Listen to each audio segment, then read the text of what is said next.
In this video, we will discuss about maximum XOR for each query.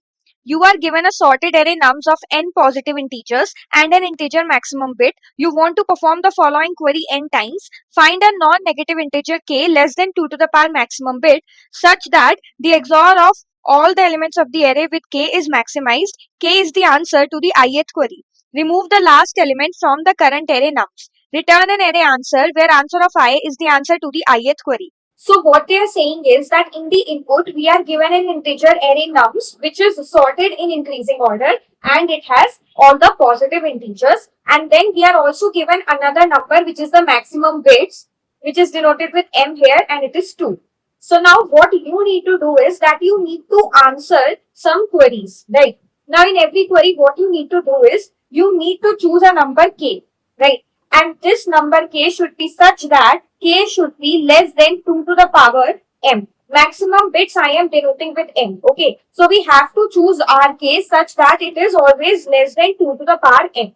Now what we need to do is we need to take the entire array. We need to do the XOR of all its elements, and then we need to choose a k.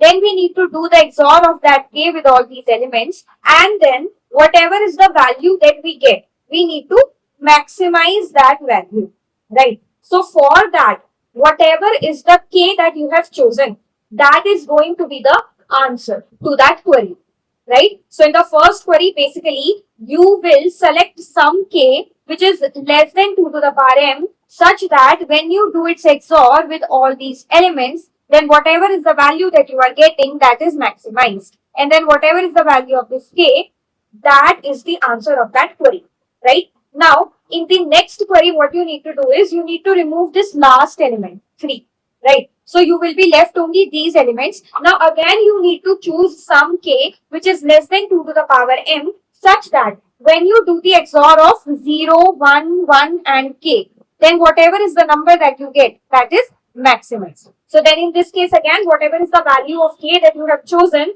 that will be the answer of that query, right? Now, in the next query, you will remove these, you will be left only with these two. Then in the next query, you will be only left with 0. All of these will be removed. So that is how you need to answer 4 queries over here, right? So that is what the question is asking us to do. So now how are we going to approach this? So now if we see here that the constraint that is given to us is that k should be less than 2 to the power m, meaning the k should be less than 2 to the power 2, which is 4, right? So this m can be 1, 2, 3, 4, 5 and so on, right? So then that means k should be less than 2 to the power 1, 2 to the power 2, 2 to the power 3, 2 to the power 4 and so on, right? So if I say it can be 2 to the power 1, 2 to the power 2, 2 to the power 3, 2 to the power 4 and so on, right? So what is 2 to the power 1? It is 2. 2 to the power 2 is 4. 2 to the power 3 is 8. 2 to the power 4 is 16, right? So now if I write down these numbers in binary,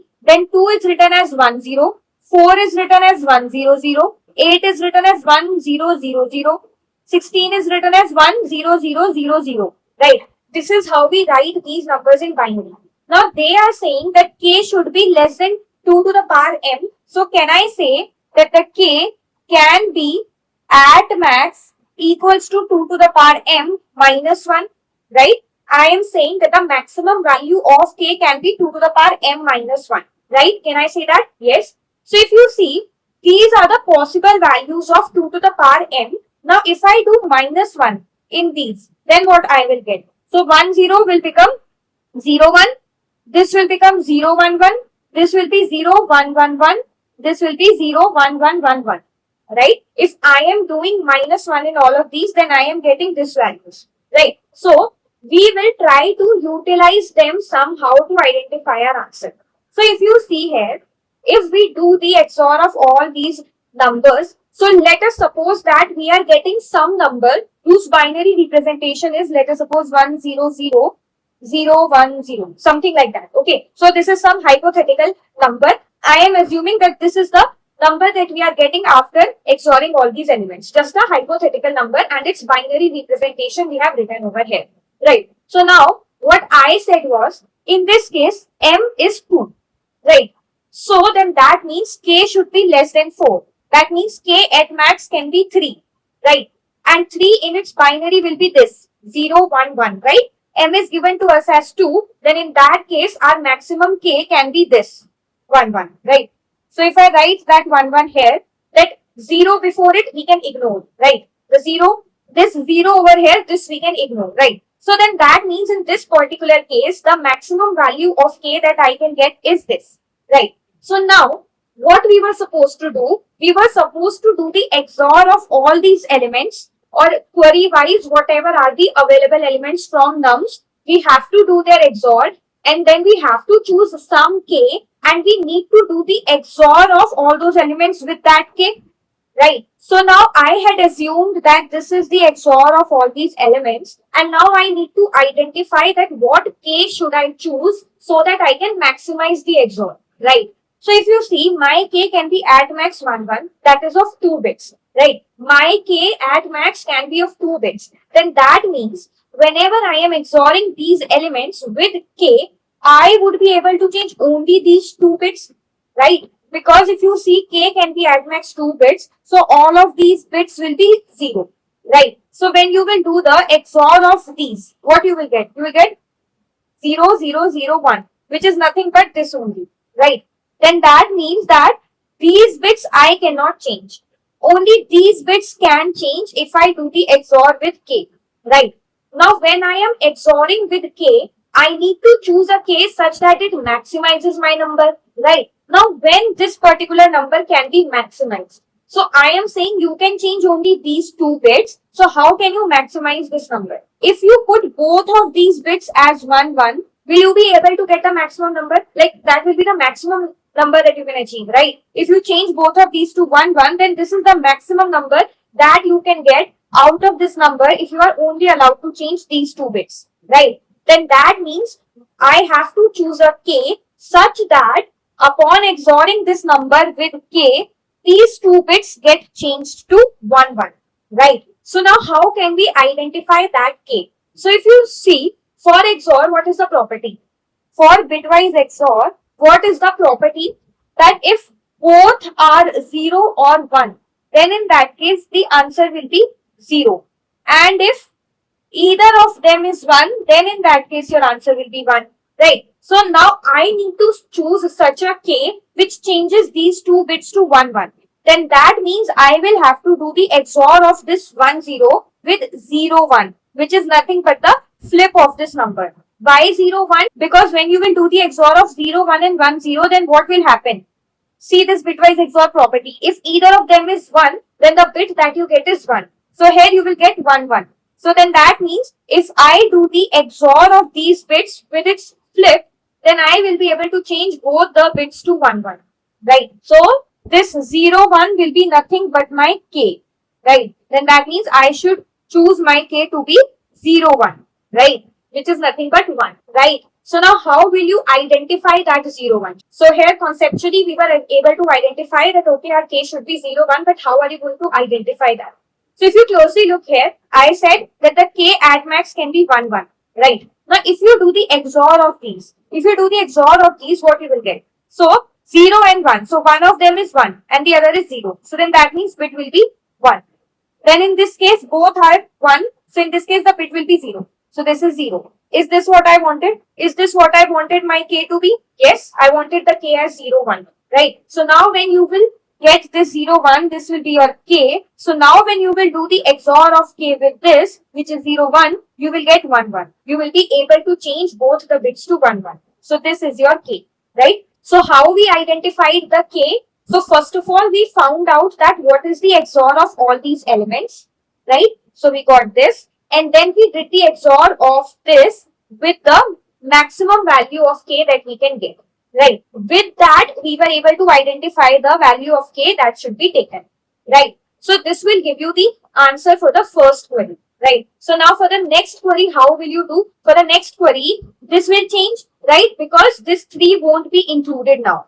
Right. So now how can you do that? There's no point of again going and calculating the XOR of these because you are already having the XOR of all the elements here. You can just do some modification to identify what is the XOR of these many elements. So bitwise XOR has a property that if we do the bitwise XOR of a number twice, then it cancels it out. So basically, In this particular case, we were doing 0 XOR 1 XOR 1 XOR 3. Now, here if we do its XOR again with 3, then these two will be cancelled out, right? So then that means in the next case, you want to remove this 3, right? So this XOR you are having, if you do its XOR with 3, then whatever new XOR you will get, that will be the XOR of these many elements, right? And then again, with this new XOR, you can do its XOR with the maximum value of k, and you will get your desired k for this particular query, right? And then again for the next query, you can do its XOR with 1,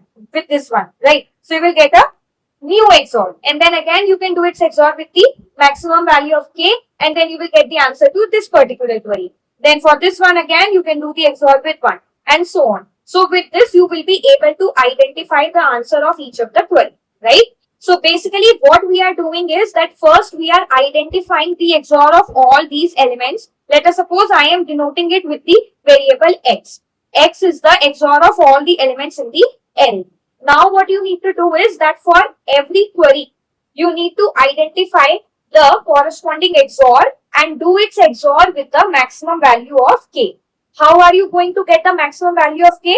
By doing 2 to the power m minus 1. Let us suppose I am denoting it with m. N denotes the maximum value of k, which is 2 to the power m minus 1, right? Now for each of the query, what you can do is you will do the XOR of x with this n, right? N is the maximum value. You will do the XOR of x with n. So you will be able to identify the answer of the first query.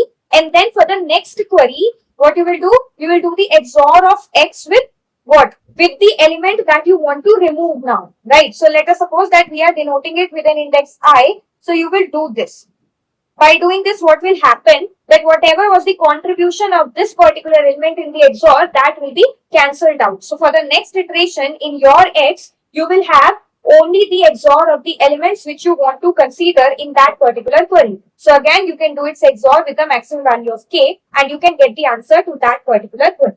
Simple, right? So let's code it out now. You will be able to understand better. So first of all, what we'll do is we'll create a variable x, which will initially be 0. So this will store the XOR of my array elements, right? Then I need to create a variable n, which will store the maximum value of k, which can be 2 to the power m minus 1. So 2 to the power m can be calculated by doing left shift, right? So this is one and the same thing. This will give you the value of 2 to the power m minus 1, right? Next, we need to create an answer vector, which will store our answer, right? Then what we need to do is we need to identify the XOR of all the elements in our array. So we'll run a for loop of I in nums. Inside this, in X, we will do the XOR of I, right?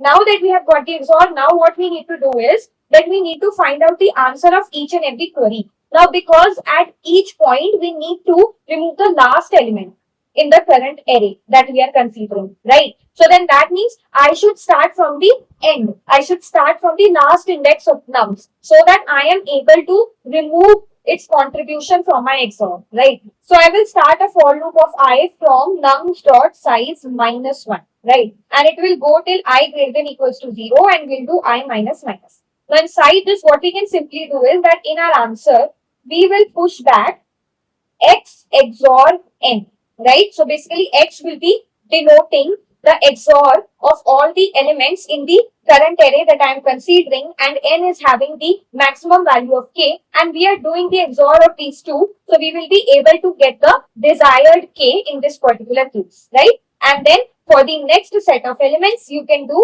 the XOR of x with the current element, which is nums of I, right?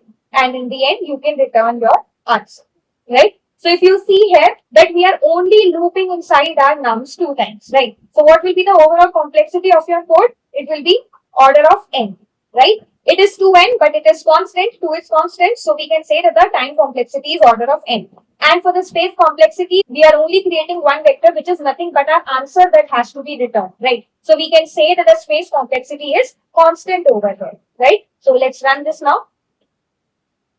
So our test cases are accepted. Let's submit this. So it got accepted. Thank you so much for watching. Please like the video and subscribe the channel.